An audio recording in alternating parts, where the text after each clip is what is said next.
Welcome to the Capital Gains Tax Solutions Podcast, where we believe most high net worth individuals and those who help them, they struggle with clarifying their capital gains tax deferral options. Not having a clear plan is the enemy, and using a proven tax deferral strategy, such as the deferred sales trust, is the best way for you to exit highly appreciated cryptocurrency, businesses, or real estate, defer millions of dollars of capital gains tax so you can create and preserve more wealth. Hey, I'm your host, Brett Swartz. In each episode, I'm joined by some of the best financial advisors, real estate, cryptocurrency, and entrepreneurs in the world, where they share their ideas, deal stories, and inspiration. So together we can make complex tax deferral strategies simple and passive income plans achievable. I'm excited about our next guest. He's out of the great state of Colorado, and he is a financial planner who's focused on helping you defer capital gains tax on highly appreciated assets, stocks, seller carryback, using seller carryback, stocks, real estate, charitable mandate trust, also the deferred sales trust. And he partners with CPAs and trustees like myself and other risk and investment managers. And together they help clients create and plan for their exit and so much more. Please welcome to the show with me, Mitchell Bloom. Hey, Mitch, how you doing? Never better, Brett. Thank you for having me. Appreciate it. Absolutely. And for our listeners getting to know you for the first time, would you give us a little bit more about your story and your current focus? Oh, man.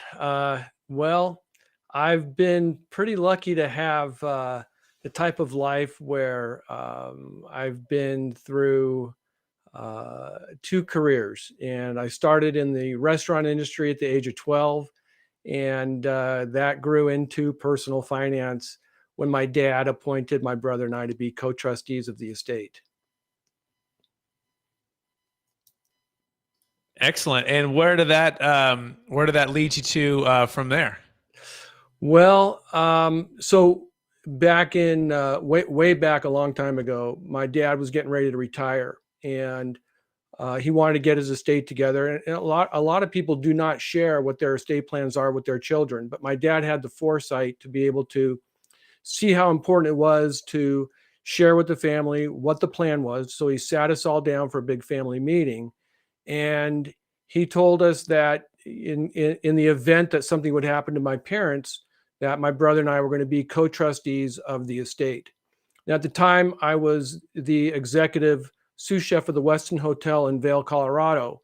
And I thought, holy smokes, I really don't know that much about finance enough to be able to have a solid grip on good stewardship for my siblings should something happen to my parents. So I took a sabbatical, took a leave of absence from the hotel, went back to school for finance. And when I was in school for finance, I decided at that point it was a situation where I was never going to look back. And I fell in love with finance, and it's taken me to where I am today. I became an independent advisor, started out as a registered investment advisor using money managers that were not driven by transactions. So I was always at arm distance from any trades. So I wasn't driven by commissions. And at that time, this is back in the late 80s, 88, and back then it was a commission-driven business, whether it was mutual funds or individual stocks and bonds. But I found out that it was going to give my clients a better chance of success if I used professional portfolio managers instead of trying to trade portfolios myself.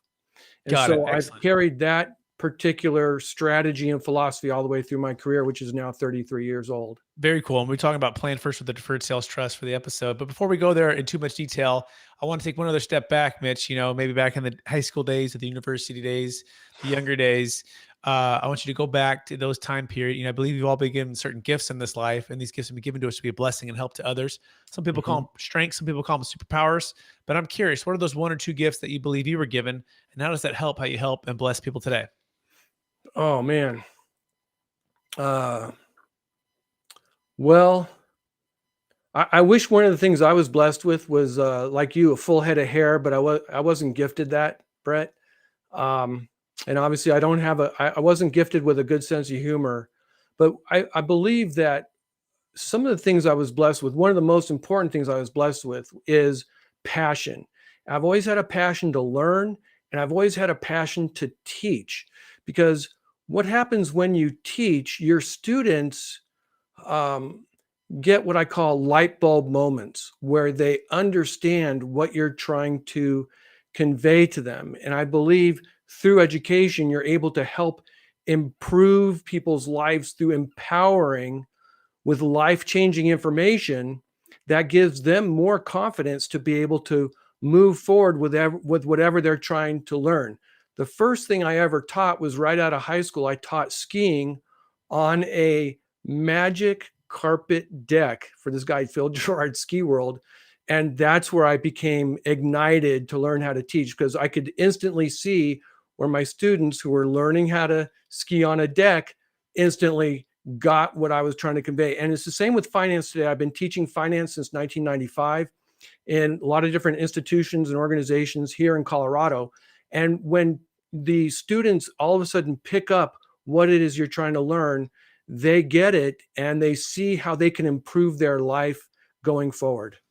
So Fantastic. I believe I've been blessed with that ability to learn and that ability to teach and help clients learn how to solve problems. Very good, Mitch. Love that. And so let's dive right into the episode at hand, which is the number one secret to planning first with the deferred sales trust. So, Mitch, what would you say the number one secret is to planning first, or taking a planning first mentality to your finances, to your retirement, to your exiting of your highly appreciated assets?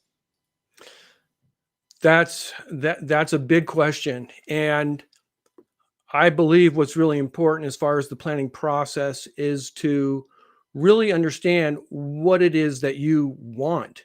And there's a great book called Seven Habits of Highly Effective People. And what I discovered from that book is the first and foremost important thing, and that is to understand what's important to you. And that's where it all begins, is understanding what's important. And that could be difficult. And that starts with asking yourself, the question is, what do you want? Like what's really the most important thing that you want in your life? Like, we're talking about money, so it might be what's important about your money, what's important about avoiding taxes, what's important about retirement, what is important about this to you. And you're asking yourself that question and taking note, because when you understand what it is you want, when you understand what it is that you value most in your life, that gives you the drive, that gives you the purpose to move forward and acts as your guiding light in giving you the direction towards, well, is a deferred, is deferring my taxes on the sale of my highly appreciated asset really that important? For some people, it might not be. They might say, okay, well, I'm just going to pay the taxes and help the government, help my community, help society by paying my taxes. But then understanding in the long run, is a deferred sales trust going to help you even contribute more to your community, because it's kind of like an IRA. And when you defer the taxes on your IRA and your asset has a chance to grow, you're going to be contributing more to the tax pool over time. So I don't know if that answered the Yeah, question. it does. That's really good, Mitch. Yeah, I appreciate you sharing that. Really defining, understanding what is it that you want, and understand not only that, but what's actually important to you, and then defining that in particular for your money, your retirement, paying taxes, deferring taxes. And if you start with that why, that can drive you, and that clarity can help drive you towards whatever you're trying to achieve. Is that a fair summary? That's right. Again, it acts as your lighthouse. It acts as your guiding light, Good. and you're able to then go into a process where you determine, okay, where am I currently financially? Excellent. What are my goals? Where do I want to be? And if you look at the gaps between where you are now and where you want to be, and having that purpose helps you bridge those gaps along with your advisory team. Excellent. So let's apply that to the deferred sales trust, right? So Sure. you're defining that, hey, you want to exit your highly appreciated cryptocurrency business, real estate deal, and now you want to retire from that, or you want to move into a different company or a different venture. So that's step one. So then step two, walk us through seeing if the deferred sales trust is a good fit. Well, and to answer that, Brett, what might help the best is looking at my very first DST case. I was referred to a client. They're getting close to retirement. They really had no plan. They had no direction. Their current advisor wasn't really giving them the support that they needed at that critical threshold of their life. Because when you're coming up to retirement, the decisions that you make at that point will be sort of written in stone, because once you retire, you really don't want to have to go back to work unless you're going to work on purpose. Like my dad retired at the age of 74 from his company, and he went back to college for 2 years, became a paraprofessional, and worked at a senior rec center as a volunteer. That's one level of work, but you don't want to have to worry about your money once you retire. So these clients came to me, and we started with the process, looking at what's important. They wanted financial security. They wanted independence. They wanted peace of mind. Those were core values to them. They had goals like wanting to be able to travel. They wanted to buy an RV, so on and so forth. And we looked at, okay, well, what do you currently have? So where are you? We look at cash, debt, assets, and so on. Well, they had these rental properties. So we're like, okay, what is your goal with these properties? They're like, well, we would love to get rid of these properties. However, we're not going to do it because we don't want to pay the capital gains tax. And I said, well, let's put a plan together. And part of that plan that I presented was the deferred sales trust. And when they saw this, they couldn't believe it. They're like, well, why didn't our CPA tell us about this? Why didn't we know about this before? Why didn't our real estate broker inform us of this tax strategy? And I explained, well, this is something that is not advertised. It's only available through a small membership network, and I'm part of that group. And so we went through the process.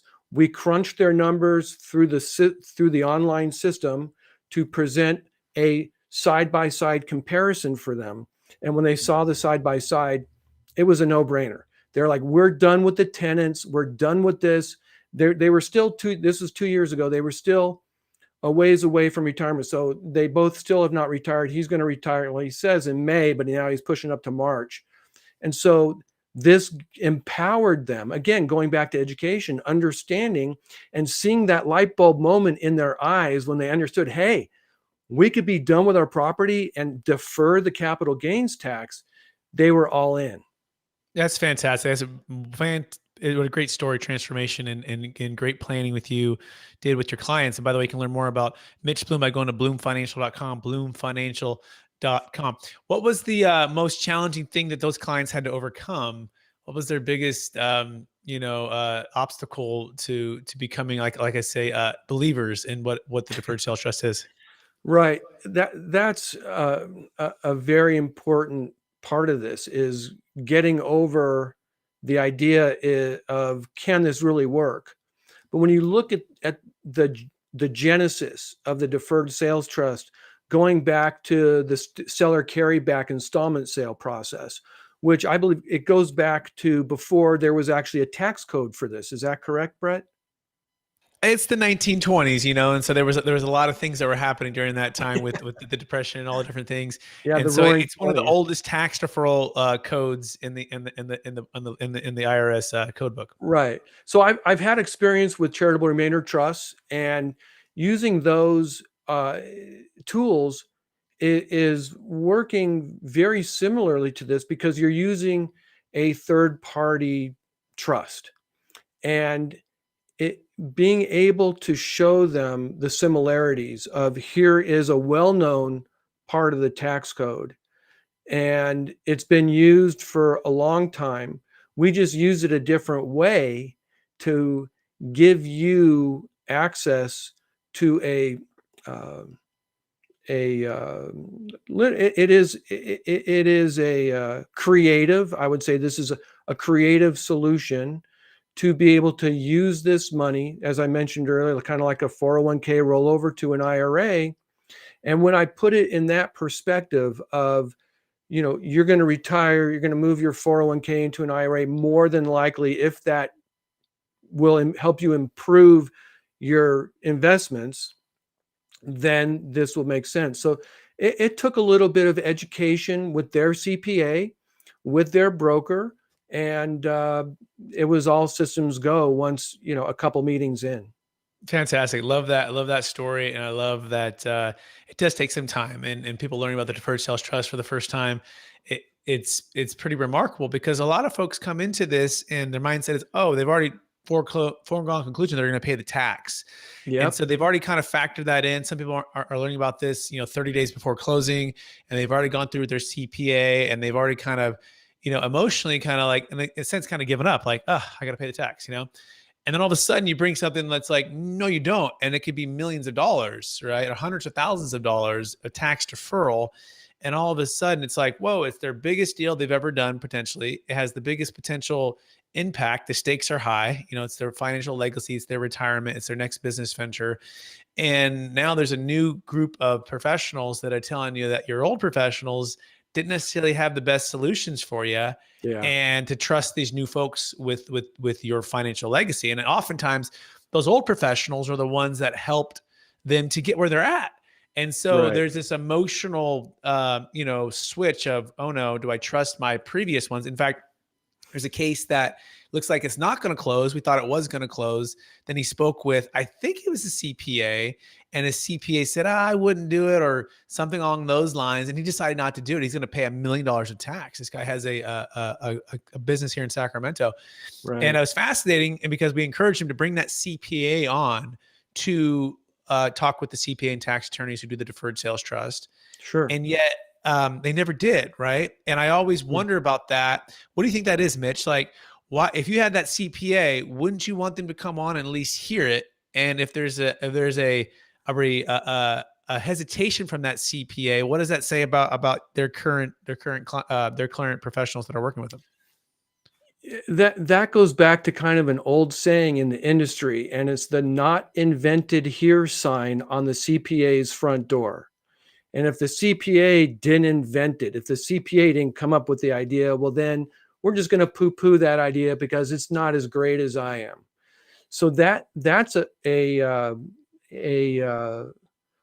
a factor that is evolved out of fear.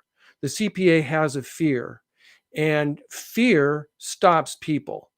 And unfortunately, fear stops people from moving forward in life. Now, I'm not saying, you know, you just want to do things recklessly. You don't want to ignore factors. You don't want to ignore numbers, and you don't want to ignore tax science. I believe that what we've been able to do is break through tax science. A lot of taxes, there's, you look at the tax code and there's 80% tax gray matter. And then there's black and white. And because this particular trust has been through over a dozen, it's about 14 audits with the IRS, with not only no findings made by the IRS, which is really unusual. I get audited by the state regulators and used to be FINRA audited. When they come in to be worth their salt, in order to earn their dollars, to earn their paycheck, the regulators have to find something wrong with, like there's got to be deficiencies somewhere. Otherwise, they're not working hard enough. Well, with the deferred sales trust, there were no deficiencies, no findings, and no changes required. So that's pretty clear evidence, going back to the seller carryback installment sale, using this compliant, in a compliant structure, meaning your job as the trustee is to make sure that the client is in compliance, that they maintain that compliance through the life of their trust, that the advisor, that all the team members, the CPA, the attorney, everybody is in compliance, and that all the T's are crossed and I's are dotted. I think what really alleviated the fear and helping my client move forward was the fact that this particular arrangement with our team, where the tax attorney allows the client to explore this completely upfront with no charge, nothing out of pocket, where they can get all the way up to close without making a final commitment until they determine that they want to use this trust at the end. That to me shows confidence on the attorneys and CPA side and your side. And so having that important, I would guess, a mechanism in this structure is super important for a CPA to understand. Hey, look, at least take a look at this, at least explore it, evaluate it, and you have a responsibility as a fiduciary to your client. I believe that it's your duty to make sure you're doing the best you can for your client. This isn't some hocus pocus.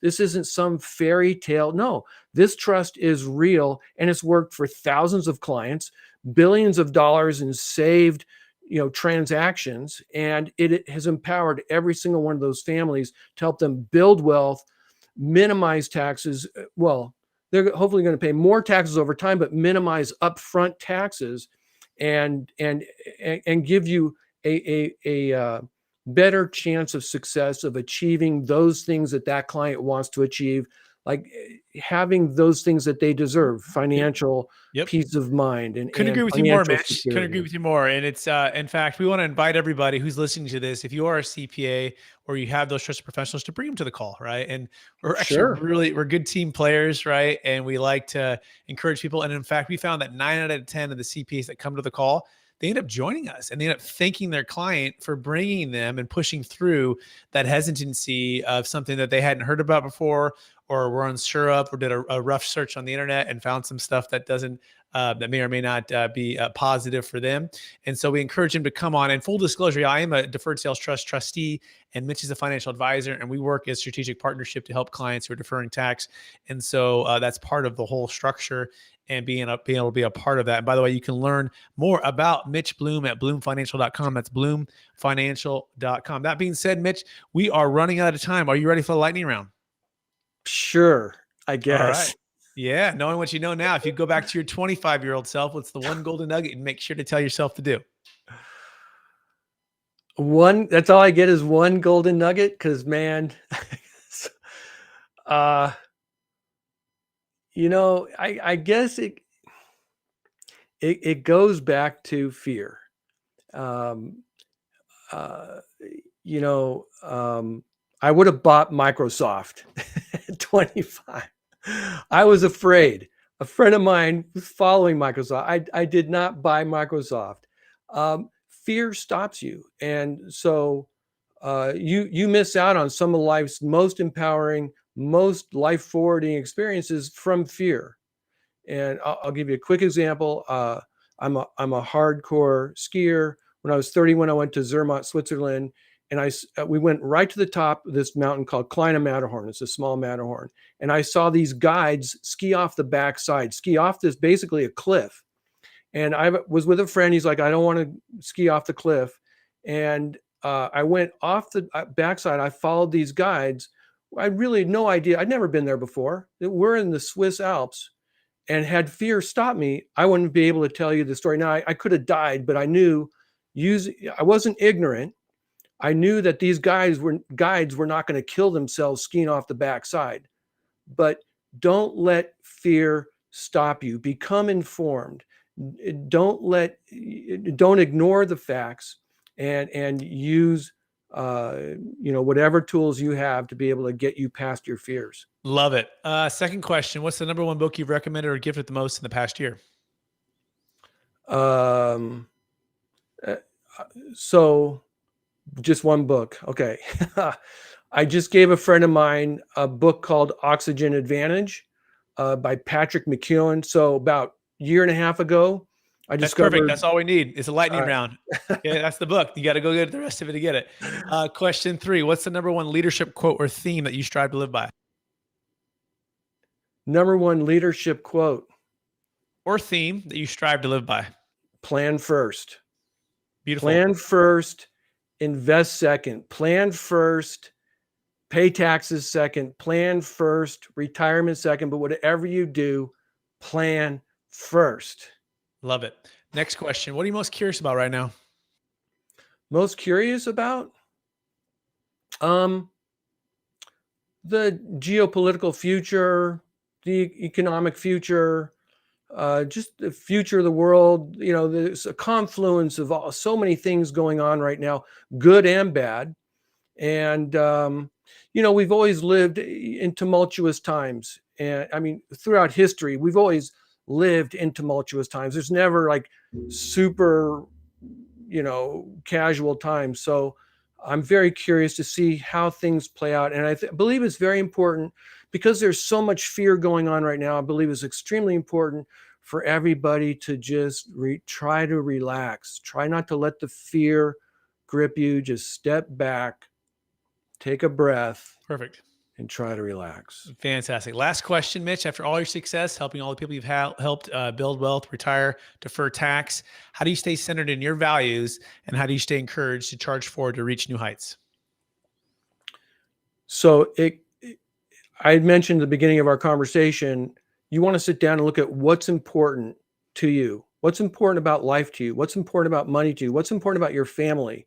And so my wife and I, every year, we sit down at the beginning of the year and we sit down and look at what is important. Now, a lot of it's still the same. A lot of it doesn't change. We want time, freedom, independence, the ability to do things with our kids and have love and enjoyment with our family and community and bring empowerment to the world. And using that is what helps the most in understanding what your purpose on the planet is understanding what on earth you want. Fantastic, Mitch. I want to thank you. I want to thank you and appreciate show my appreciation to you. I've got to know you now for about a year, and you've become a friend and your strategic alliance. And I want to thank you for sharing your wisdom with us and so much here. And I want to encourage you to keep using the passion to learn and to teach others and to empower others with the deferred sales trust and or to retire and manage their wealth. And so for our listeners who want to get in touch with you, would you remind them one last time, what's the best place for them to find you? Really easy. They can go to bloomfinancial.com, click schedule a meeting now. It's a button all over my site, or they can just call me 800 way cool with a K. Real simple. 800 way cool with a K. Awesome, Mitch. Thanks for being on the show. I also want to thank our listeners for listening to another episode of the Capital Gains Tax Solutions podcast. By the way, we're also streaming on expertcresecrets as well.com. And if you're listening to us there, we appreciate that. And we want to remind you that like Mitch is talking about, planning first, right? The real enemy is not having a clear plan, right? And we believe that using a deferred sales trust is one of the best ways, if not the best way, for you to defer hundreds of thousands to millions of dollars in capital gains tax when it comes to the sale of highly appreciated assets. And so if we could help you at all, please reach out to Mitch and I. We'd love the opportunity to share with you the deferred sales trust. And please rate, review, subscribe. Appreciate everybody. And we'll talk to you